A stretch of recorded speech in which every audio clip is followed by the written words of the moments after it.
Well, welcome to the regular biweekly session of the Healthy Planet Action Coalition. And today we'll be joined by Brian Soden, who is a former student of our colleague Tom Garreau. Brian is going to share some of his work on a potentially more efficient alternative to stratospheric aerosol injection with sulfur dioxide. And that should be a very, very interesting exploration for us, particularly since he had noted that it may be 10 times more effective than SO2 in its reflection of sunlight or in its reduction of heat load. So I would like to turn the gavel over to Tom, who, as I said, was a former teacher of Brian, and have you do the honor of introducing Brian, and we'll get started, and Brian can then make his presentation. So, Tom, the floor is yours. Okay, can you hear me? Yeah, it's a pleasure. Brian was my undergraduate student at the University of Miami, where he's now a professor, and that was 40 years ago. And actually, I haven't seen him since then. So, but I have followed his career because he's been churning out a stellar collection of papers in the atmospheric sciences. And every couple of years, I run into a paper and I say, "Wow, this is by Brian," and have kept in touch over the years. So what I'd say, let me just introduce him. I mean, he was, I'd say, the best student I had at the University of Miami. He got, consistent 100% grades on all the exams because he had very strong basics, so he could integrate new facts immediately and incorporate them. And he wrote very well and very clearly. So I was delighted to, recommend him for graduate school. And he went on to he's published more than 150 papers and focusing in on areas of measurements of water vapor, aerosols, radiation feedbacks, climate feedbacks, radiation forcing, and so forth in the atmosphere and in the ocean. So there's a vast number of papers that he's produced. First, he did his degree at the University of Chicago, and then he went to the Geophysical Fluid Dynamics Laboratory in Princeton, and then he was at Princeton University for a while. He's just been working with the people who are really, how can I say, making the measurements of what's happening in the field and using them to try to calibrate the models to find out what the feedbacks are from the real world data. Now, we're hearing, the reason I wanted to see him present to this group is this is a very eclectic group of people very concerned about global climate change. We're hearing a lot of proposals of people proposing to do some things that sound reasonable and some that don't, but we're not hearing a whole lot from people who know the whole atmospheric system, the feedbacks, the radiation, the aerosols from the top to the bottom. And that's why when I saw this latest paper by Brian, I thought this is something this audience would want to hear about. So with that, let's go ahead and turn it over to you, Brian. Okay, thanks a lot, Tom. It's great to see you again. So the talk is about climate engineering or geoengineering, solar radiation management, however you want to call it. And I don't know who originally came up with this byline to the topic of climate engineering. I've seen it around a few times before, but I think it's a very good kind of summary of how people doing research on it feel about it. That we think there's much better ways, obviously, to prevent the climate from warming. But we may be forced into a position in the future where we have to rely on more extreme measures to prevent the warming, and that's kind of, where climate engineering comes in. So I wasn't sure exactly how much background there was within the group on the topic of climate engineering. So first half of this is just kind of a general overview of what solar radiation management, solar geoengineering involves, and kind of motivating why I think it's important to do research on it. So this is a report from the National Research Council that came out, I think, in 2021 or something like that. Just trying to consolidate knowledge and our understanding of where the field of climate engineering stands at the moment. And their definition of it is the deliberate large-scale manipulation of the environment to counteract anthropogenic climate change. And that process also includes things like carbon dioxide removal. I'm not really going to talk much about carbon dioxide removal here. I'm really focused more on the solar radiation management side of it. And what's involved there is basically altering the flow of energy into and out of the climate system in order to offset the effects of increasing greenhouse gases. And this goes by a lot of different names, as I've used some of them now: geoengineering, solar radiation modification, climate intervention. That's really kind of the most recent nom de jour is climate intervention. Seems to be what the field is trying to refer to it now. Now, like deliberately modifying the flow of energy into the out of the atmosphere may seem like a crazy idea to many, and it is. This is a very controversial topic. This is a quote about it from former Vice President Al Gore, who's obviously very knowledgeable about climate change. And he thought it was a very bad idea, right? And this is a very controversial topic, not just in the political environment. It's also very controversial in the scientific field. There's a lot of scientists who think that we should not be doing research on climate engineering. And the concern of it isn't so much about the science of climate engineering as it is about the psychology of climate engineering. And really the concern is that if people find out that there's another way to cool the climate besides reducing greenhouse gas emissions, there'll be less incentive to reduce greenhouse gas emissions. But that being said, the reality is that the climate is warming and it's continuing to get worse. So we're experiencing climate change now. This is a graph of global temperature. I'm sure you're all familiar with these kind of graphs. And this only goes through 2023, but you're probably aware that 2024 was even warmer than 2023. So 2024 was the warmest year on record. And even more concerning that 2024 also had the highest CO2 emissions on record. So global CO2 emissions also set a record. So we're going in the completely opposite direction of where we need to go. So in order to stabilize the climate, we have to bring greenhouse gas emissions to zero, net greenhouse gas emissions to zero. And this is a kind of a schematic illustrating, how we can get to net zero greenhouse gas emissions. The red line kind of shows, where we were and where we need to go in order to keep temperatures to below 2 degrees. So on the y-axis, we have greenhouse gas emissions and gigatons of carbon, CO2 equivalent, actually not carbon, but CO2. And so the brown shaded area shows CO2 emissions and other greenhouse gases expressed in equivalent CO2. And then the green shading shows, if we were just to follow a business as usual scenario, the green is the mitigated greenhouse gas emissions. These are how much we would have to reduce greenhouse gas emissions by converting away from fossil fuels into renewable energy like solar and wind. And you'll see that mitigation doesn't get us all the way down to net zero, right? It doesn't get us to zero. There's still about 20 gigatons of CO2 a year that we can't mitigate just because they're hard to mitigate. They're from cement production or steel manufacturing or air travel. So there's certain industries that are hard to mitigate CO2 emissions from. And so that's where negative emissions come in. And negative emissions are CO2 removal. That's where you go into the atmosphere and you pull out CO2 that we've previously emitted from burning fossil fuels.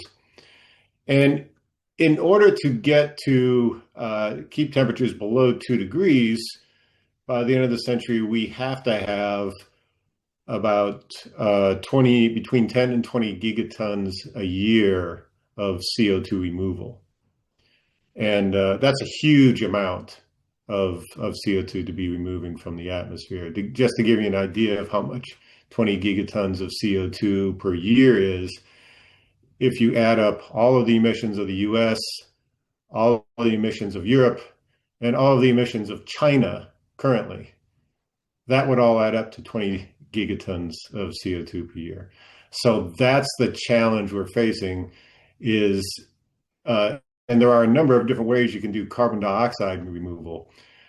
But a couple things. One, carbon dioxide removal is very expensive. It's much cheaper to not emit CO2 than it is to recapture it after you've emitted it.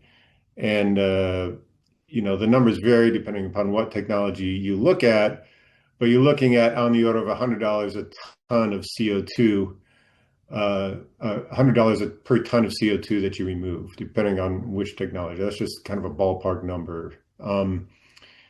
And so to put that in perspective, this would amount to somewhere between, I think, 10 to 20 trillion dollars a year for the cost of CO2 removal. So it's very expensive. And the other problem with these negative emission scenarios is that none of the technologies that we have, not only the expensive, none of them can scale to the magnitude required here.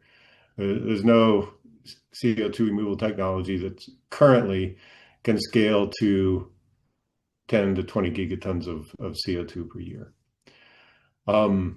So it could be developed, but there's no guarantee. So we think, given these situations, if you ask me, I think it's very unlikely that we're going to keep temperatures under 2 degrees. We're already too late in terms of meeting this scenario. CO2 has continued to rise. We're out at 2025, and I don't remember exactly what the CO2 emissions are, but they're above this yellow curve. And so the reality is that mitigation has been too slow to start and too small to really maintain global temperatures below 2 degrees.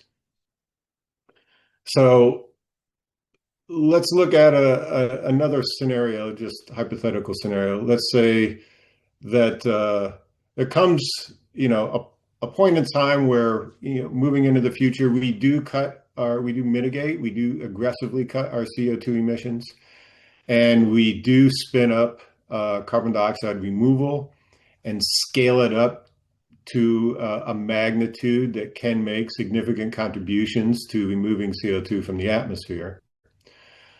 But let's say before that happens, we pass a point where the warming that's being caused and the environmental damage that's being caused and the human suffering that's being imposed becomes too great. And we want to put an immediate stop to the warming. That's the scenario in which solar geoengineering is being considered. So it's a temporary fix. It's a Band-Aid that we can use to reduce or actually put a stop to the warming and buy us some time so that we can further reduce our emissions and we can further spin up the carbon dioxide removal technology needed to maintain the climate at some target temperature. So it's not a permanent scenario. It's not a long-term fix. It's a short-term Band-Aid to buy us time. And again, just to emphasize, it's not a substitute for emission reductions. There's no way to stabilize the climate without bringing CO2 emissions to zero. So all of these things, aggressive mitigation, exploring carbon dioxide removal, all those things need to be done. But I think it's important that we at least do research so we know what options are available in the future should we reach a point where things are critical and we do need to put an immediate stop to the warming. The other thing is virtually all of the research that gets done on climate engineering or solar geoengineering is being done on computers. There's only one field experiment one field experiment I'm aware of took place in Australia last summer or the year before on the Great Barrier Reef, where Southern Cross University was playing around with marine cloud brightening. just in a desperate effort to try to prevent bleaching on the Great Barrier Reef. So just to kind of summarize, there's two main forms of solar geoengineering. And again, the idea is basically to reduce the amount of sunlight coming in order to offset the effects of increasing greenhouse gases. And one is called marine cloud brightening. That's where you introduce aerosols into the lower troposphere, and those aerosols act as nucleation particles for cloud droplets, so you can increase the amount of cloud droplets, make clouds brighter. That reduces the incoming sunlight. And the other is to place aerosols up much higher in the atmosphere into the stratosphere. And there, the aerosols are directly reflecting sunlight back to space. You're not changing cloud albedos or anything like that. These are the two main forms of geoengineering. So first, just quickly, marine cloud brightening. If you've ever looked at satellite pictures, you may have seen things like this. This is a satellite image over the North Atlantic, and you can see this is a cumulus and stratocumulus cloud deck, and you can see all these bright lines going through here. Those bright lines are ship tracks, and how they're formed is as a cargo ship or anything, burning marine fuel. It's emitting not only CO2, but it's also emitting sulfur dioxide. That sulfur dioxide combines with water vapor in the atmosphere, and it forms little sulfate particles. Those sulfate particles increase the number of cloud droplets in the cloud, and that causes the cloud to become brighter. That makes the cloud albedo higher. You're giving more surface area to the cloud droplets for the same amount of cloud water by increasing the number of droplets. And the other form is, I won't say much about marine cloud brightening. Honestly, I don't think is there a question? Yes, Brian, just wanted to inform you that this audience is actually very familiar with the background material that you've been presenting, I'm sorry I didn't get that across to you but this audience has been debating, discussing, investigating these techniques in quite some depth for years. Oh, great. Okay. So just to let you know, yeah, we're not a neophyte audience. We would like to dig into the real stuff of your research, and you could be pretty confident that the majority of our audience is very familiar with the basics. Yeah. Okay. So this is a paper that was, I think, sent around for this that was written by a former PhD student of mine, Haji, who's now at Princeton working with a friend of mine there, Gabe Vecchi. And he did the simulations behind this. And so the basic idea here is that the Earth's greenhouse effect really depends on two things. One is the concentration of carbon dioxide and other greenhouse gases. And the other thing it depends on is the difference in temperature between the surface and the atmosphere where the greenhouse gases are emitting to space. So that means you can weaken the greenhouse effect in one of two ways. You can either reduce the concentration of greenhouse gases, or you can reduce the difference in temperature between the surface and the emission level of the greenhouse gas, right? And so if you had an atmosphere where the temperature was the same, if the emission level of the gas temperature was the same as the surface temperature, you would have no greenhouse effect. It would just be like you're emitting the same amount of energy to space as the surface emits, right?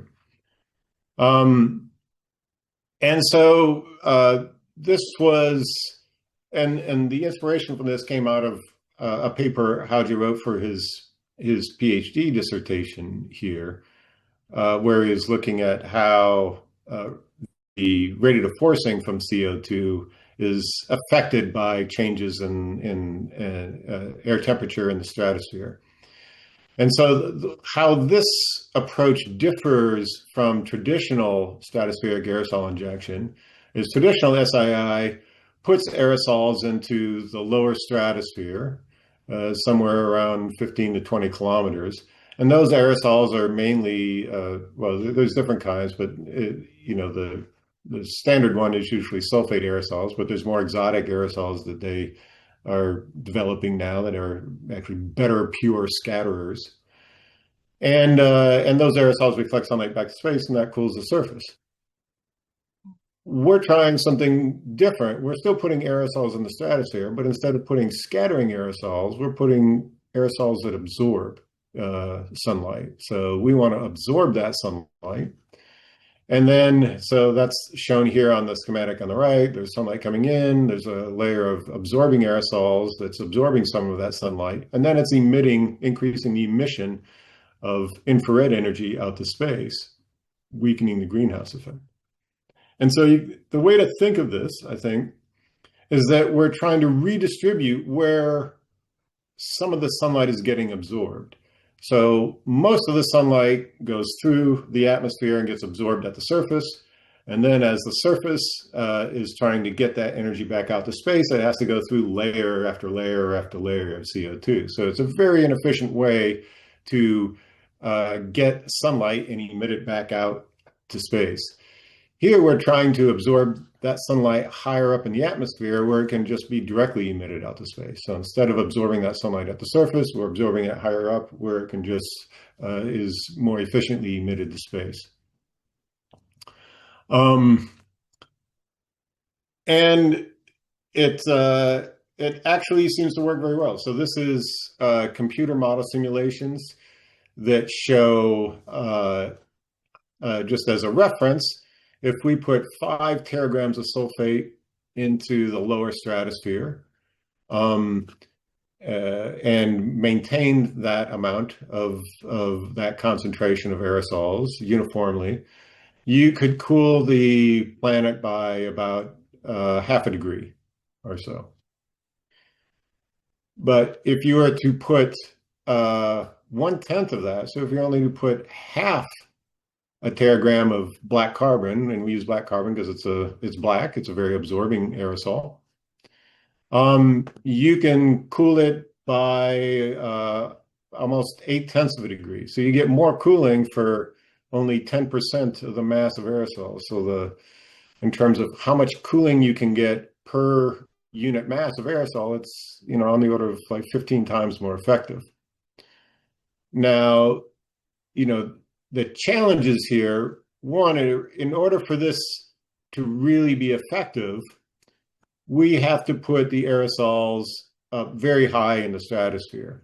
So on the order of 10 millibars, which is closer to 30 kilometers up, not 20 kilometers up. So sulfate aerosols, they put into the lower stratosphere because that's the easiest place to get them. And the reason why we want to put them into the stratosphere, not in the troposphere, is because they last much longer in the stratosphere. In the troposphere, aerosols will get rained out in a week, and the stratosphere, they'll last for 3 years. So if you can get them into the lower stratosphere, that's as far as you need to go, and the scattering aerosols work fine there. Absorbing aerosols, for it to work, the emission level of CO2 is up very high in the atmosphere, and that's the layer we're trying to heat. And so that's at 30 kilometers up, not 20 kilometers up. So that means you have to get the aerosols and somehow deploy them at a much higher altitude. Now, a couple of comments regarding that. One is because black carbon is absorbing, it's self-lofting. So if you put aerosols into the lower stratosphere, they will absorb energy, heat the air around it, that will become positively buoyant, and those aerosols will rise up to even higher levels in the stratosphere. So you don't necessarily need to deploy black carbon in the lower stratosphere to get it into the upper stratosphere. It can self-loft into the upper stratosphere.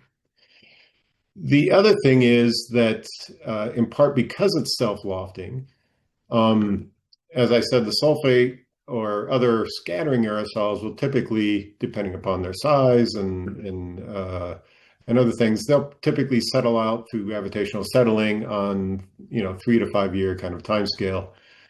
Black carbon has a much longer lifetime because it's self-lofting, and they end up staying in the stratosphere much longer, maybe 5 to 7 years. So that means you would have to deploy it less often.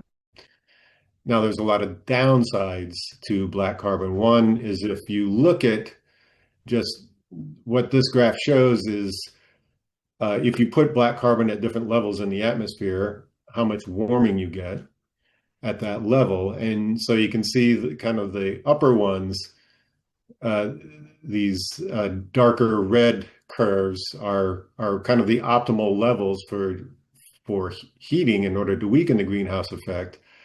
But you're talking about very large temperature changes, like 30 to 40 Kelvin changes in temperature in the upper stratosphere. We don't really know what that will do to the circulation of the stratosphere yet. We don't know really what that will do to the chemistry in the stratosphere yet. So there's a lot of unknowns. This first study was just very simplistic, just to see if we could actually, cool the climate, and if it was, how it compared in terms of its cooling effect to more traditional methods like using sulfate. One of the other concerns is that there's overturning circulation in the stratosphere, the Brewer-Dobson circulation. And what that tends to do for these self-lofting aerosols is it transports them to the poles, and then they end up falling out in the polar winter over the high latitudes. And so you can imagine that depositing black aerosols in the Arctic is not going to do anything helpful for reducing the loss of Arctic sea ice, or slowing the loss of ice on Greenland or in Antarctica, for that matter.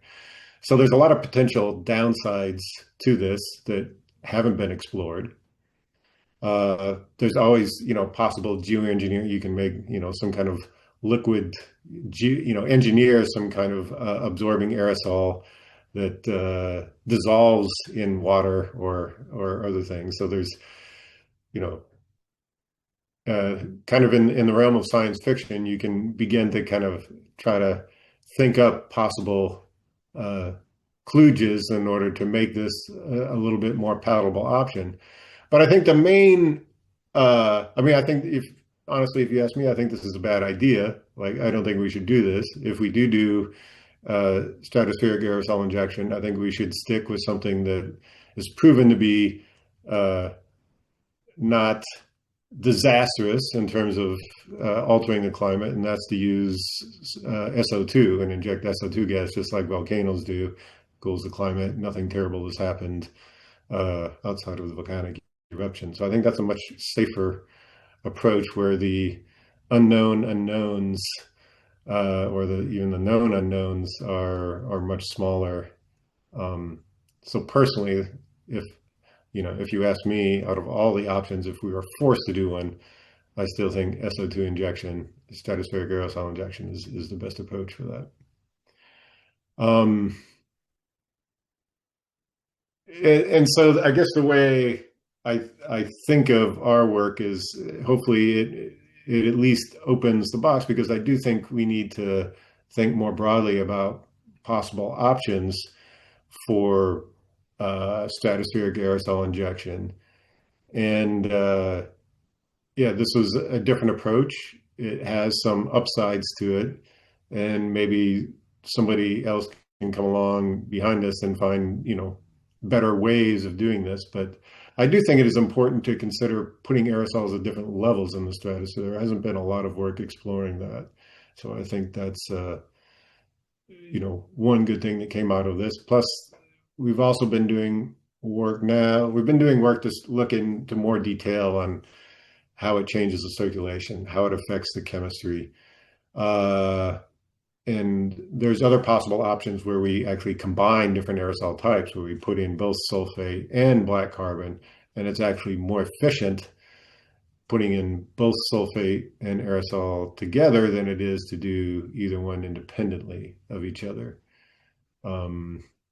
because I think we're still trying to figure this out. So I'm not sure if this is the complete explanation for it, but we think there's a lensing effect where the black carbon is coating the silicate particles, and so you're able to distribute that black carbon, still have the same effect. You have black carbon coated silicate or sulfate, excuse me, black carbon coated sulfate, and you get a lensing effect on the sulfate aerosols, and that actually amplifies the cooling effect that you get.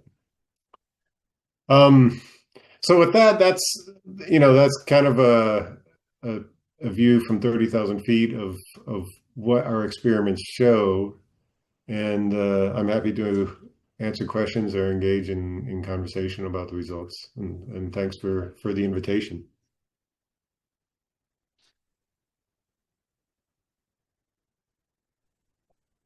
Actually, I'd like to ask a question if I can, and that is, carbon that you put into the upper stratosphere is going to take a long time before it rains out over the poles. Now, I follow atmospheric data. Last night, a little before midnight, there was a massive explosion at Prudhoe Bay in Alaska on the North Shore that's putting aerosols and black carbon and a whole bunch of combustion stuff right on a path towards the North Pole. Now, that's ephemeral. Some sort of huge explosion or accident happened there. I don't know. I don't think it's normal flaring. But anyhow, but that's carbon that's going to rain out very quickly over the Arctic ice, and a lot of it locally and maybe ephemerally. And you're talking about much smaller amounts, much higher up. And the question is, how would the rain rate of that black carbon that was in the aerosol compared to the forest fire sources from Canada, from Siberia, and fossil fuel pollution? Yeah. There is some fires from or there is some aerosols from the forest fires that do make it up into the stratosphere, again, because if you get strong enough of these and intense enough fires, they will inject the aerosols into the tropopause layer or into the lower stratosphere, and from there they can self-loft. In terms of the mass, we're talking about a much larger mass of aerosols that we would be putting up. And one of the challenges too is keeping it at the right level, because if we have black carbon at lower levels in the stratosphere, there it's going to heat the tropopause, which is going to allow more water vapor to enter the lower stratosphere, which can accelerate ozone loss. So in general, stratospheric aerosol injection studies have tried to minimize stratospheric warming for that reason. And that's the other reason why it's important to try to keep the aerosols as high up in the stratosphere as possible. So while we could inject them into the lower stratosphere and let them self-loft, there would be a period there where they're warming a layer that we don't want them to warm. And there would be consequences of that. I can't comment on exactly how bad it would be, because we haven't done those studies yet. Mm-hmm. Mm-hmm. I think you're muted, Tom. So yeah. They would take some years to rain out from the stratosphere, whereas the forest fire sources are raining out in days to weeks. Yeah. So I'm not sure. I mean, I'm just curious what the cumulative loading, how that might compare. Anyway, let's get to other people. But that's one question. I mean, is this going to be a huge amount of carbon compared to what's already landing on the Arctic, which is more than they can bear? Yeah, it's a good question. I mean, we haven't computed this and actually seen what the deposition rates are, and if they're if it's strictly located to the high latitudes or not. But my suspicion is that they would probably be higher than what we're getting from natural sources. There's a lot to study. Listen, Dennis, did you want me to ask Yes. people? So I didn't notice which order people raised their hands. So there are three people whose hands are up, and I don't know if Robert was first or Jonathan or Gregory, but maybe we'll start. Jonathan was first, then Gregory, and then myself. Sorry. Okay. Jonathan, okay, all right, thanks. Jonathan, why don't you go ahead, please? Thank you. Yeah, great talk. Really nice presentation. I'm fascinated by the. Please increase your volume, Jonathan. Your volume is very low.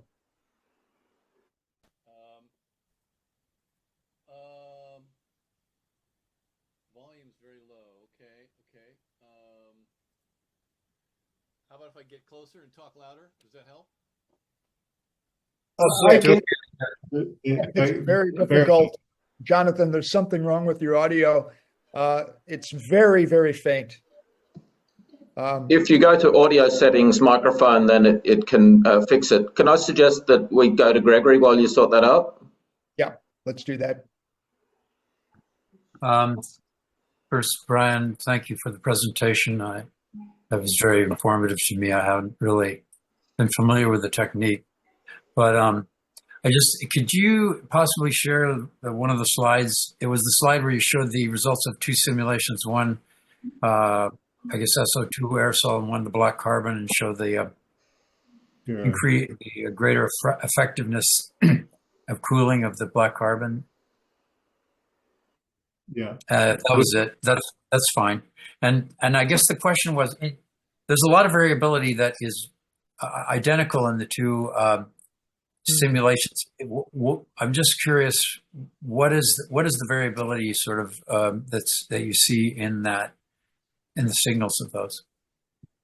It's internal variability in the model, largely driven by changes in ocean circulation.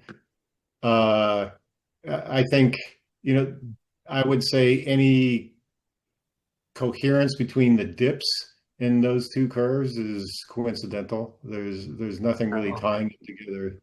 Okay. I just wondered, there are independent simulations, and there was some kind of, natural other processes that were random to some extent. I was just curious why they were replicated in the two simulations, but it's in the details, the noise of the simulation. I won't pursue it. They have a similar time scale to the variability, but they're not in phase. Okay. Or in phase is coincidental. Mm-hmm.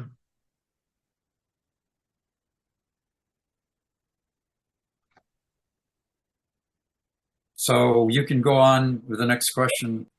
Yeah. Right, Tom. Robert, I think you're next, right? Yeah. Unless Jonathan solved the sound problem, but otherwise, Robert, why don't you go ahead? Robert, okay. Sure, I'm happy to go ahead. I thought that was just great, Brian. So thanks so much for joining us and presenting. And I thought both the strategic overview that you gave of the geoengineering space and also the discussion of black carbon were just really interesting and valuable. I'll just mention the question. I've got questions on both the specific technology and on the strategic context. So just on the specific technology, I may have not been focused, but did you talk about particle size much? The black carbon production process? How do you actually make black carbon, and can it come with different aerosol particle sizes? Yeah, those are great questions, and we didn't really get into the practical approach of how you would get black carbon at those levels, or how you would manufacture it. It's typically, it's produced from burning hydrocarbons of some form. But I also, part of the reason that we didn't do that is we use black carbon here really just as a placeholder, because it's an absorbing aerosol that's the optical properties, everything are pretty well established. They're readily available for use in climate models. So it's not that we're proposing that if you did this, that you would want to use black carbon itself, but you would want to use something that has highly absorbing properties like black carbon. So we haven't really gone that far down the road, because it's more of a placeholder than an actual proposal, but that would be the kind of the composition of the aerosol that we would actually want to use. Okay, thanks. So I'd like to go back to the strategic overview that you presented, and I found it really interesting that you raised a number of ideas that we have debated quite extensively within the Healthy Planet Action Coalition. And so just going through some of the ideas, the concept of it as a bad idea is one that's quite widespread within the modelling and geoengineering research community.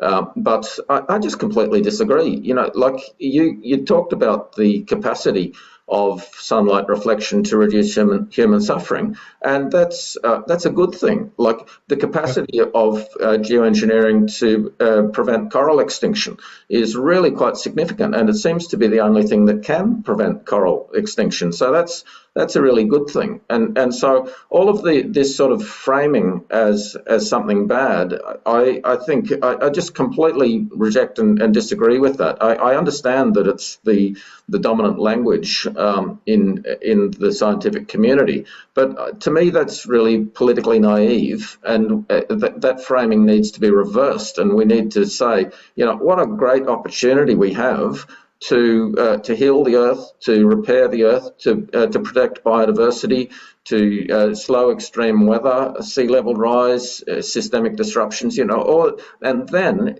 this idea of it as a temporary thing, I just question that, because I suspect that, with 8 or 10 billion people on this planet, we're going to need to regulate the climate indefinitely, just to produce stability and abundance and biodiversity. So if it's okay, I'll come back with a further question, but I'm interested in your response to those points.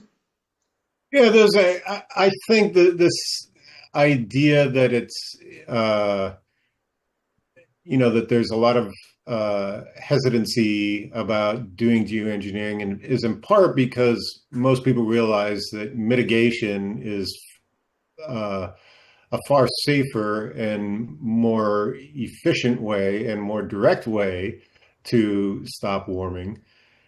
But there is, just the reality that, the practical reality, even if we were on track with all of the proposed mitigation efforts, there is still an element of that 20 gigatons of CO2 per year that's very difficult and very expensive to mitigate, right?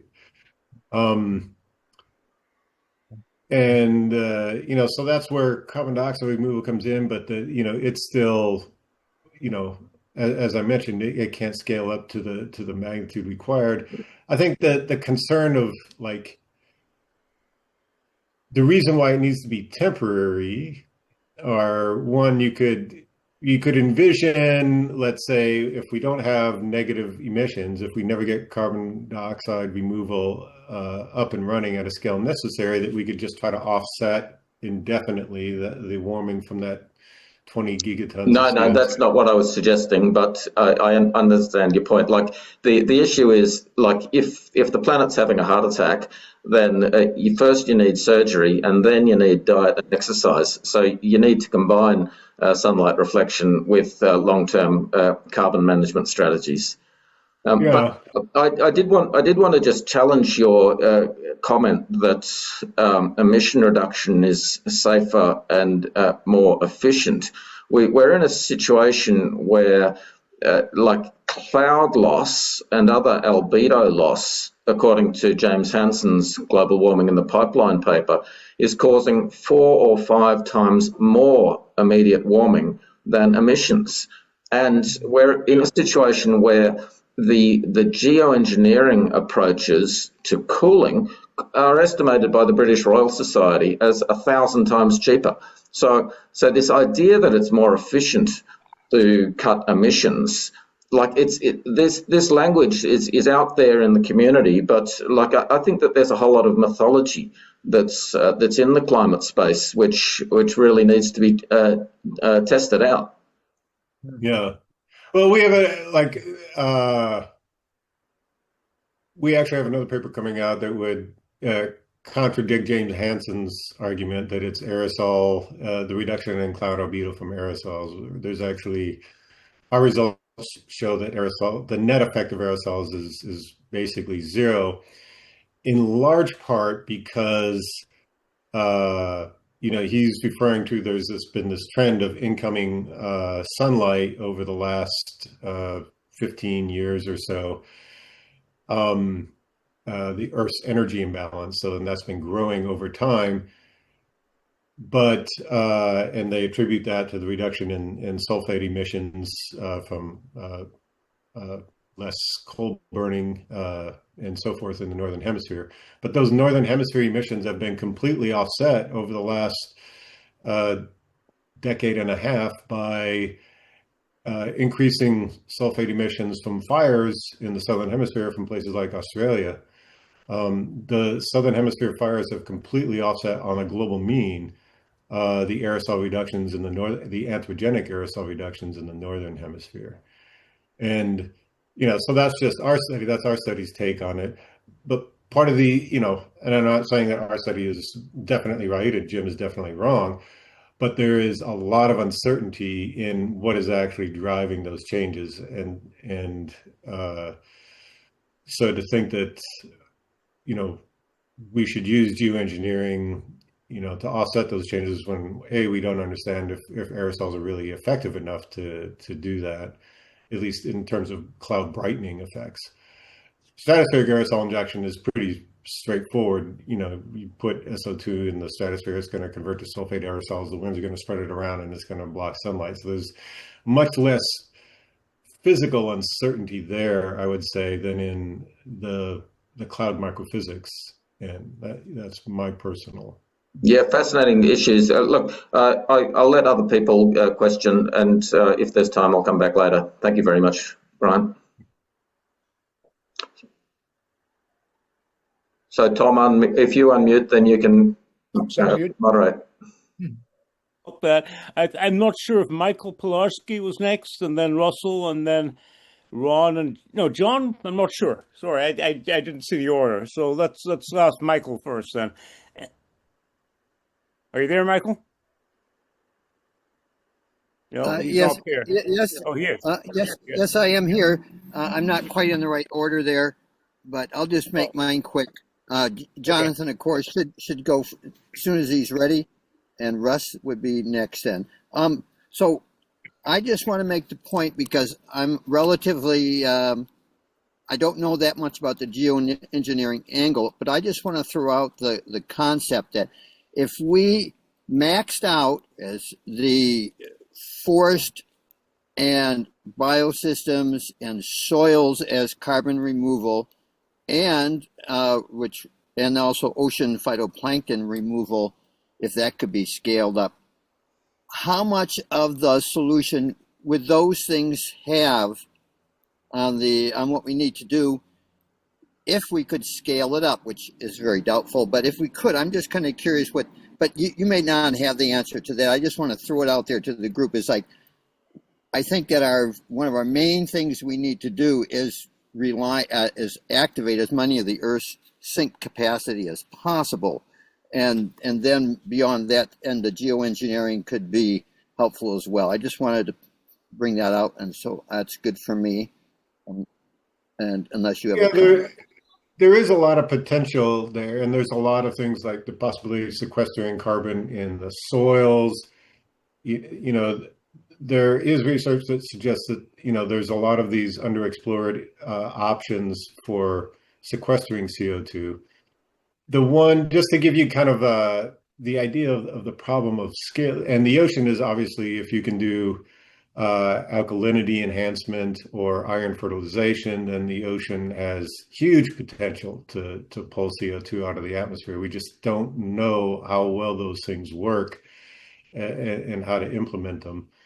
The one, and I guess, and maybe this is why if I sounded a little skeptical about carbon dioxide removal, the one I'm always reminded of is in these IPCC emission scenarios that they put together, they rely heavily on bioenergy carbon capture storage for the CO2 removal, but I remember reading a study on that and the scale, the amount of land that you would have to convert to biocrops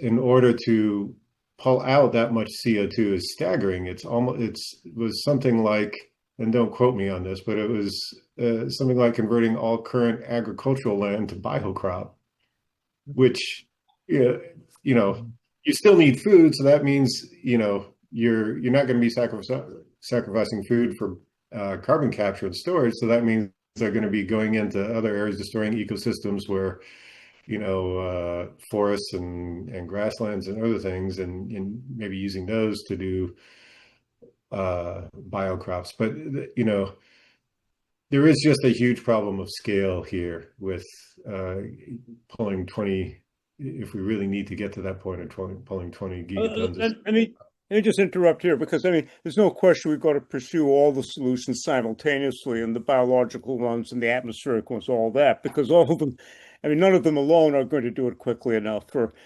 sometimes for the wrong reasons, not because we don't know how to do them, but because there isn't the political will. So, your expertise really, let's face it, we are doing geoengineering on a large scale anyway. Every time we burn fossil fuels, we're doing geoengineering on the climate. So, we're talking here about ways to reduce that. And then all of these methods clearly need testing, and they're not being tested on the scale that's needed. So, for your particular solution, which involves trying to increase the radiation emitted from the top of the atmosphere to reverse and affect the energy Earth imbalance, it's sort of in part correcting the albedo problem that we have that's becoming darker. What would be needed in terms of testing that to see if it's safe, and if there aren't, that's A, it's cost effective, and B, that there aren't dangerous complications? What do you think is needed personally from that end? Yeah, you would need to do the, small scale deployments to see, how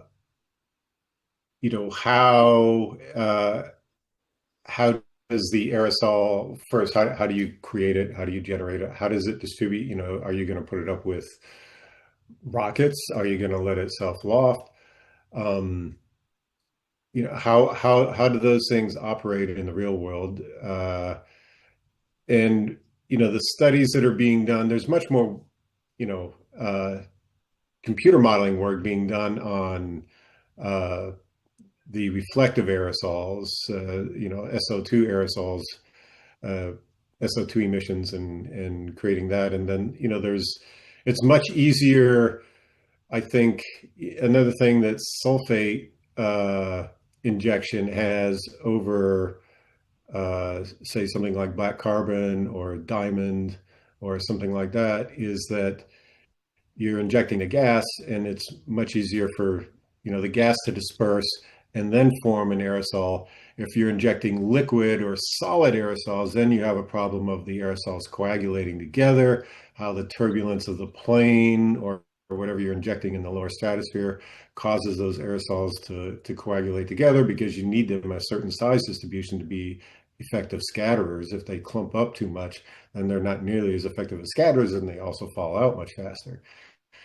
So both the research and practical research is needed. You need funding for a large scale program to even know what works. And do I get that correctly? And you need the political will. Right now, there's no country really that's willing to let scientists even test how SO2 injection would work beyond a plane in the lower stratosphere, right? So you'd need coordinated experiment just to see. You can have models of modeling turbulence and how the aerosols would form, but you would actually want to, I think that would probably be the first thing to test, so you could really get a better feeling for how the deployment of the aerosols would happen. I guess what I'm trying to say is it may very well be so critical that we've got to start doing this, so that we may be in a situation where we haven't done the research because we haven't proposed what needs to be done in terms of strategy for testing these things. So, I hope you're working on that. But anyway, I don't want to tie you up with that because there are a lot of hands up, and you've excited a lot of questions here. And I'm not sure who is next. Was that Ron or Russ? Or was it Russ, someone I else? think. Okay, I'm sure you do. Okay, Russ, why don't you go ahead? Okay. So I've been working with Russ George. Some of you people know that Russ George with the ocean pasture restoration, the iron replenishment, which is not geoengineering, it is biomimicry. It's replacing some dust that used to come, but in the last, since 1950, there's 80% less dust coming off the Gobi Desert, which would end up in the North Pacific, but also in the North Atlantic. And it starts the photosynthesis.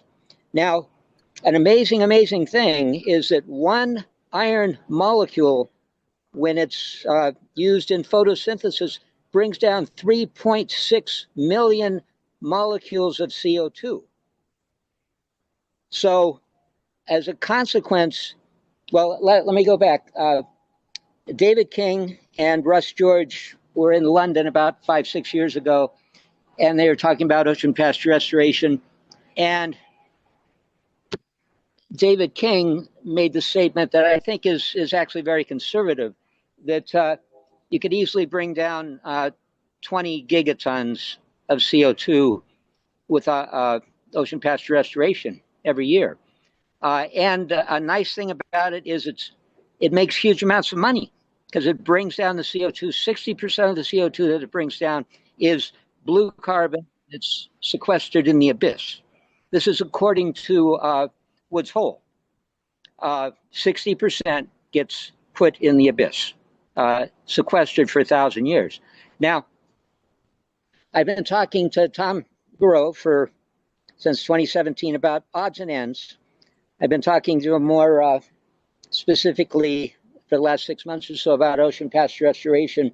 And I also have been talking with Dennis Garrity and Gregory Slater about it. And because of some of the things they brought up, like Tom specifically said that he feels that the people are saying that ocean, plankton, how much cloud cover they provide doesn't really have much evidence based. So, Go ahead. Russ, what is your question to Brian? Because, I mean, the thing is, we agree there are lots of other mechanisms that need to be explored. Yeah, All of them need to be explored. All of them. I don't think there's any argument there, but Brian's expertise is on radiative transfer in the atmosphere and those kind of solutions. Let me take 2 minutes because, Brian, I don't think you know about ocean pasture restoration, or you've been bamboozled by all of the vested interests that are spreading misinformation, because the one large project that's been done in the world was by Russ George. He restored 12.4 million acres of an ocean pasture about 200 miles off the coast. I mean, yes? we'll have other opportunities to talk about ocean pasture restoration, and Yes, right. I suggest that we should focus on things that are within Brian's expertise within this call. So, I suggest if Brian has any response to what you've said, then give Brian a chance now, and then move on to other questioners. If that's all right with you, Tom. Yes, I think so. We're running out of time. There are a lot of good questions. I believe me, there's so many solutions that need to be explored, but we're here to talk about the stratosphere and methods for increasing radiation out of the top of the atmosphere and addressing the Earth and energy imbalance directly, not what happens at the ground. We need to be doing all of them, and that's the point that he made at the very beginning. So, Tom, let's check if Brian has any response to what Russ said. Well, Russ, you're right that I am not nearly as familiar with the alternatives within the ocean and this particular one in general. The few presentations I have seen on either ocean alkalinity enhancement or iron fertilization, one of the big unknowns that I've at least taken from it is how it impacts the marine ecosystems when you begin pulling down that much extra CO2. It restores the food chain, and the CO2 is brought down for less than 10 cents a ton, which is why so many vested interests give misinformation. They don't want it to happen. It destroys pretty much everybody's business plan when you can start bringing down carbon for 10 cents a ton. So that's why you're all break in here, gentlemen. Yeah, let me break in here. We are way off the subject. Let's get back to the topic at hand, as Tom had recommended. Yes, so who's next? Who's next? I think Ron Bateman. Ron Bateman. This is all important, but who's next? Russ? Ron Bateman? Yeah, thank you, Tom, and thank you, Brian. It was an excellent presentation. I think I think all these ideas of different ways to possibly investigate ways to get some put significant global near-term cooling, particularly up in the stratosphere, are very much very important and necessary. I do want to emphasize that there's a group in HPAC called the Urgent Climate Cooling Response Group that has been spending a lot of time trying to prioritize what would be the optimal ways to get this done quickly and with significant global cooling impact. So I put a matrix there in the chat that people can investigate. It's the latter slides of that slideshow with all these, the prioritization and the different methods and references to the methods and so forth. And we will be hosting a New York Climate Week event that and what's the plan? The second part of that event that will go into this in some detail. That's at the Brooklyn Society for Ethical Culture, for those of you who are in New York, on Friday evening, September 26th. But what I wanted to, and so I think, I largely agree with much of Robert said, and we are all HPAC people kind of on the same page on this, that we need to do something quickly and urgently to get cooling, not just reducing the rate at which warming is getting worse, which is what greenhouse gas reduction. It's absolutely necessary. It's essential. There's no other way to actually achieve a permanent stabilization and restoration of regeneration of nature and the climate and so forth. That we all agree on that. It's just going to take a heck of a long time. And because human culture just moves so much slower, human social and economic systems, than the climate crisis is moving. It's moving much, much rapidly than we humans are able to adapt to it. So we need some kind of a tourniquet, a Band-Aid, a surgery, as Robert put it. Absolutely, and so I think that's just something I wanted to get out there, because it's the urgency of this that I think we feel that we're about the only group here shouting in the to the world. That, I think we're saying what a lot of climate scientists actually are thinking, but are cannot say publicly, because they have jobs and careers and so forth that they're concerned about, because there's a huge social kind of you would call it inertia or something about that is making it very difficult to get out, to move forward, to break the Overton window and actually speak out about what's actually happening. We may be crossing 2.0 in the 2040 and by 2040. Jim Hansen just stated that in a podcast. And if the cooling has accelerated, there's a lot of data showing that. All the major data sources, have released evidence the last 10 years have been about double the warming rate of the prior decades. And if that continues or get worse, as it's quite likely to do, then we're going to hit 2.0 much more quickly than and Dennis has, of course, been really trying to emphasize this. So I would just, one of the things that concern me, Brian, and maybe you can elaborate a little bit more, I think we all understand that net zero will not, it will just, stop warming getting worse, really. It's just a stabilization point. And even in net zero plus the non-anthropogenic, negative emissions to offset the natural feedback emissions that we've been creating, so that other 20 gigatons that you were talking about would get us to overall net zero, perhaps, but that is not a solution. We need to get trillions of tons of stuff out of the atmosphere and the oceans ultimately to get back to a truly stable climate, and that's the conundrum. It's going to be decades. So I just want to make clear that I was curious that you were focusing. Do you have a question, Ron? Ron, do you have a question, or we have so many hands the up. question is a clarification on that particular latter point. Okay. That I just made. Yeah. How much time do we have, Dennis? Can we keep going, or? Well, we could keep going to 1.5 hours since we do have that much. Or until Brian has to go, but okay. Brian has to go. That's right. Well, if it goes past the top of the hour, then I'll need to make somebody else the host because I have to leave promptly at 9 a.m. my time. Okay, so hard stop in 20 minutes. Yeah, if Brian is still available for 20 more minutes. But let's get back on topic and let's talk about what Brian is researching. That's our purpose today. I think John Dixon was next. John, your hand's been up for a long time, and then Greg Slater. Yeah. Okay. Thanks. With all due respect, it's kind of a major. I mean, it's not a subtle thing.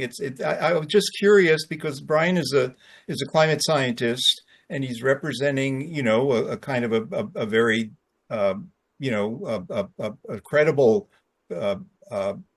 scientific approach, and I was just curious about why just that one point. I'm sorry, but it just seems like it's quite important. Well, I think it's an interesting question. If carbon dioxide removal can be spun up, and there's no reason it has to stop at 20 gigatons per year. They could maybe expand it to 30, 40, and begin to lower CO2 levels.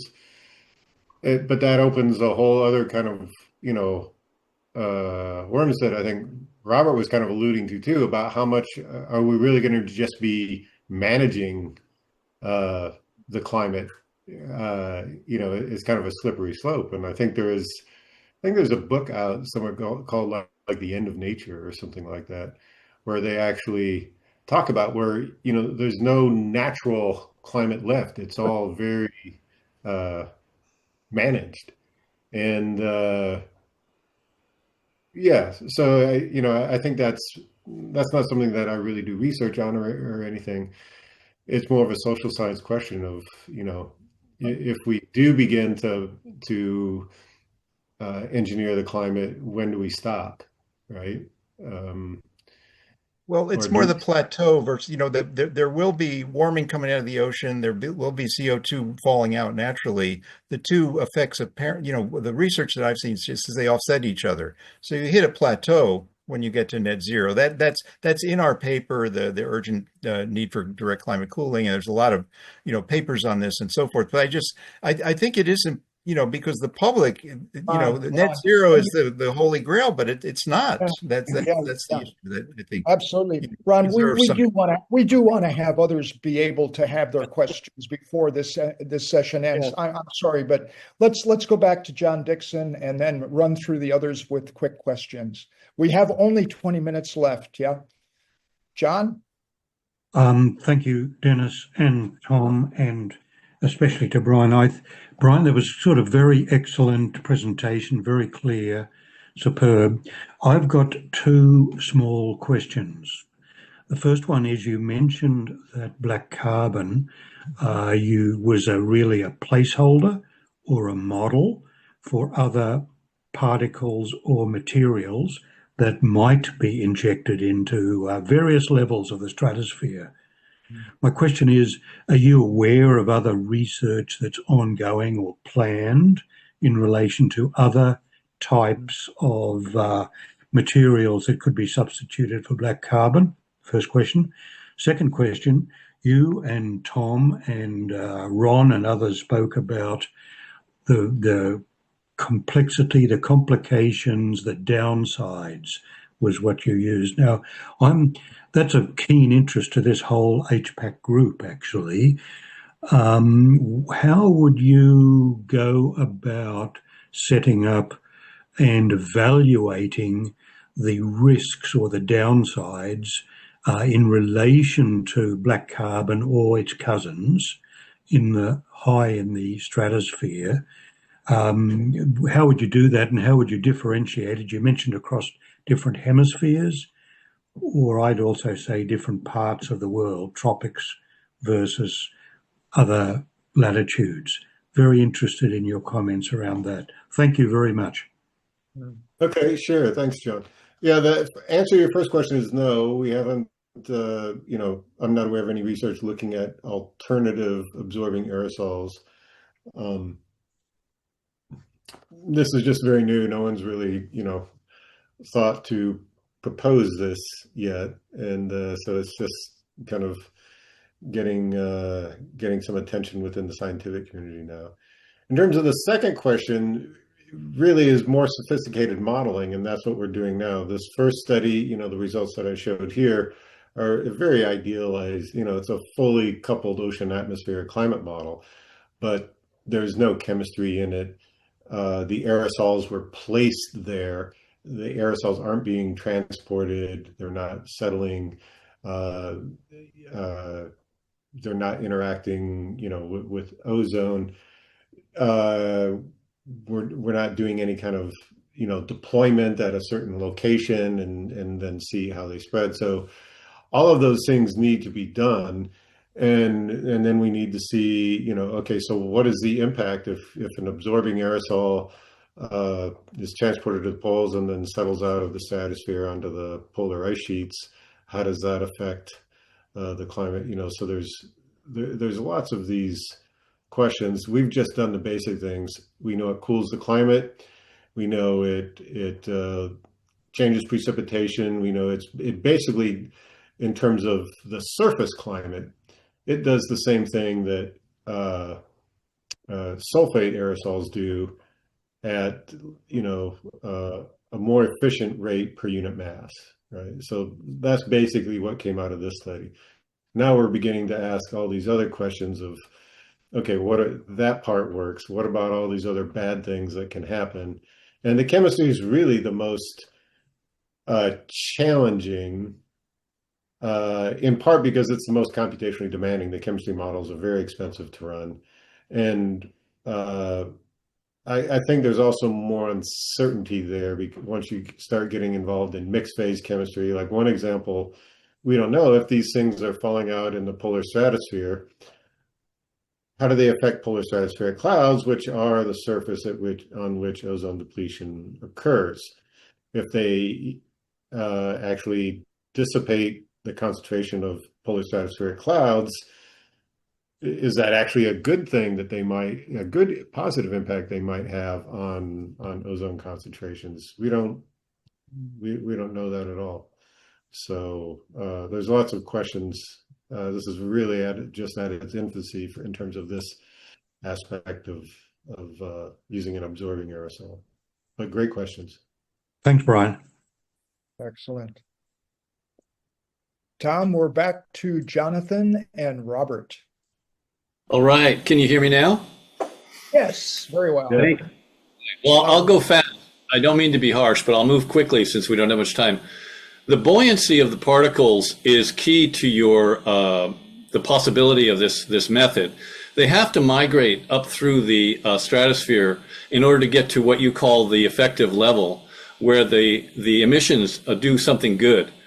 Now, to calculate what that buoyancy is, you had to use some kind of a factor. And I can imagine you could pull data from volcanic eruptions where particles of all types are emitted, some of them being similar to the ones you're going to be working with. Or there could be experiments using a tall, clear cylinder and lights and a partial vacuum and all that. So my question is, where did you get the factor for the buoyancy, and what kind of an error margin would you put on it? Oh, this is an easy one to answer. We just put them there, and we told them to stay. And they weren't subject to the winds. They weren't subject to gravity. They weren't subject to any kind of buoyancy forces. So we played God, and we just said they're going to be there and they're going to stay there. But the next set of simulations will have these. And to be honest, I don't, these, the fall speeds of the aerosols and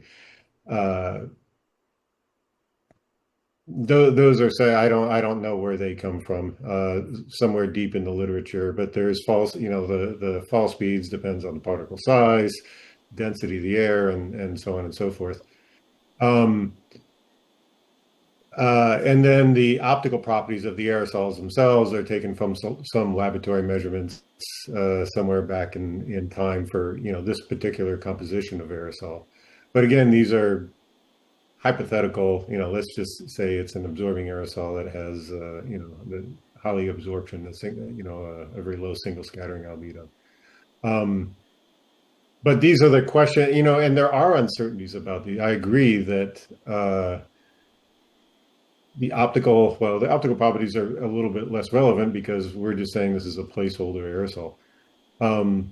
The fall speeds, how those depend on particle size and how they coagulate when you disperse them. I think those are kind of the bigger uncertainties, and there's lots of uncertainties especially about how you disperse a solid aerosol. Gas air, injecting SO2 as a gas and letting it form on its own, that's less worrisome. But the turbulence behind a plane or a rocket or whatever you're using to inject them up there is going to be creating turbulence.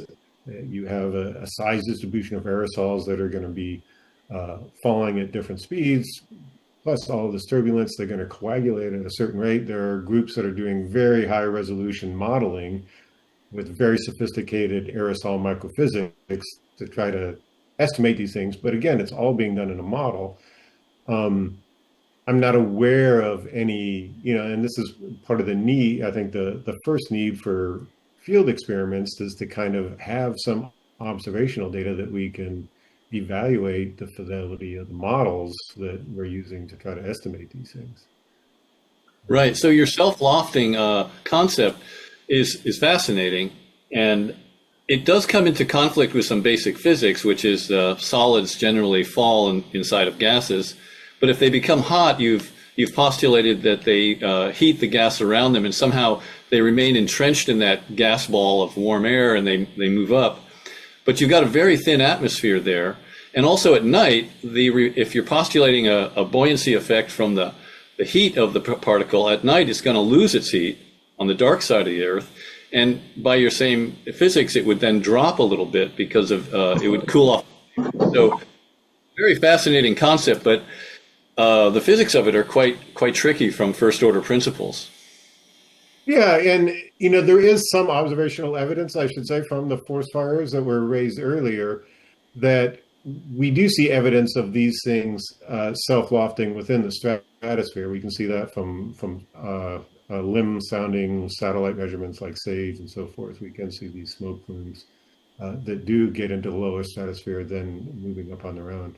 And there's probably other field experiments that have been done related to this that I'm just not aware of, because this is also, I'm kind of moving, the stratosphere is a new part of the atmosphere for me as well.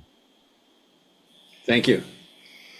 So if I can jump in, my question really follows on very much from what Jonathan was asking, because the issue is the need for field trials.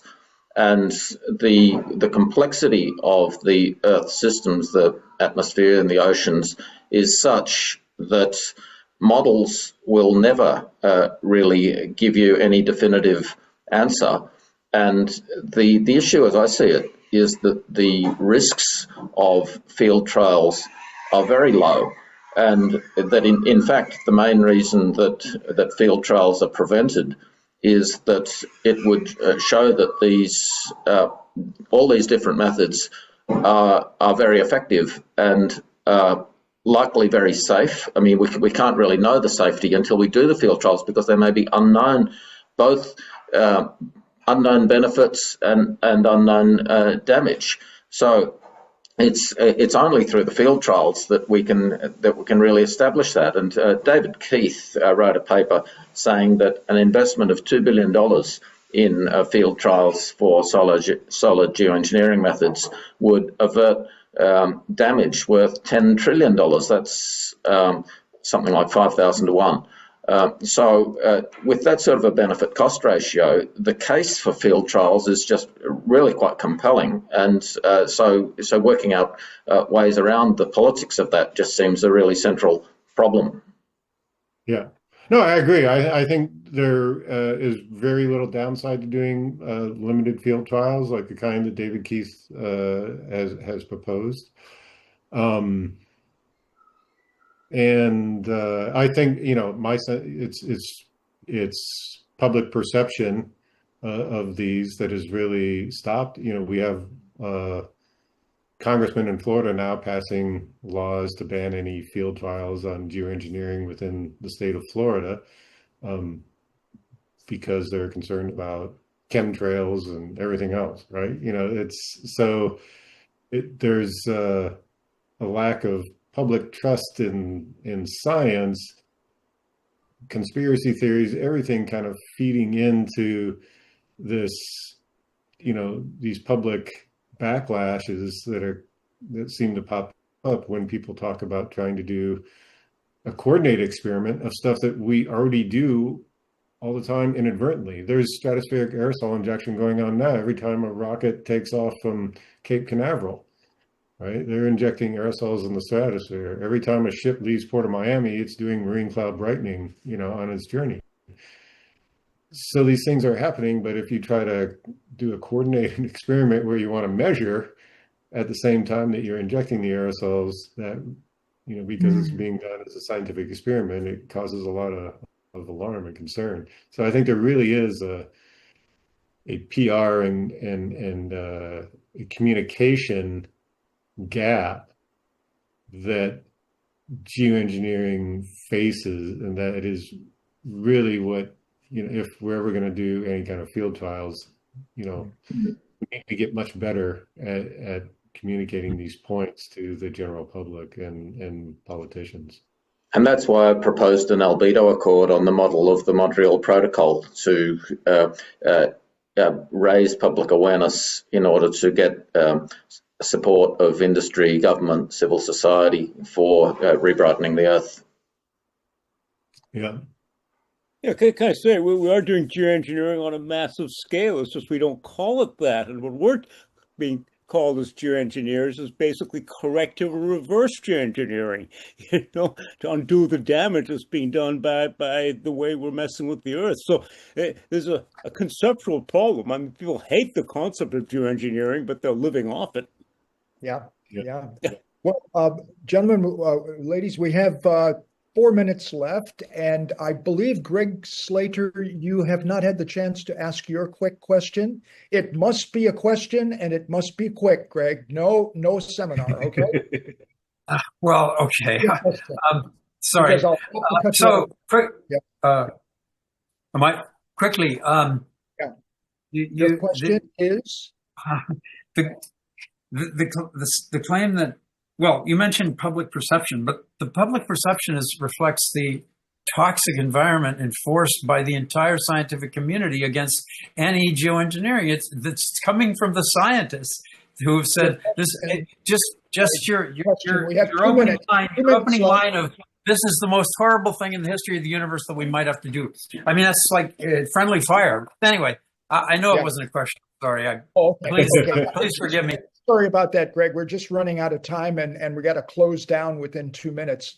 Actually, I just want to say to that. I mean, it's not the scientists who are objecting; it's actually the anti-scientists who are objecting, because the anti-scientists think that geoengineering we're doing already is perfectly acceptable. So this is corrective geoengineering. I'm going to shut up here, but I think it's a point we need to be aware of. That's great. That's a great way to wind up, Tom. And I think, let me, on behalf of our group of Healthy Planet Action Coalition, thank you, Brian, for your presentation. This was an out of the box, a field, a topic that most of us had never encountered before, the kind of work that you're doing on absorptive aerosols as opposed to reflective aerosols. And so I'm sure my colleagues would agree with me that we'll want to follow your work, and we'll want you to keep us informed of new papers, new research on this topic. And in fact, if you're sufficiently interested, you could, I could put you on the mailing list for our work, which goes into many of these issues. So thank you once again, Brian. It's great to have you, and we want to continue that relationship. And thank you, Tom, for moderating our call today.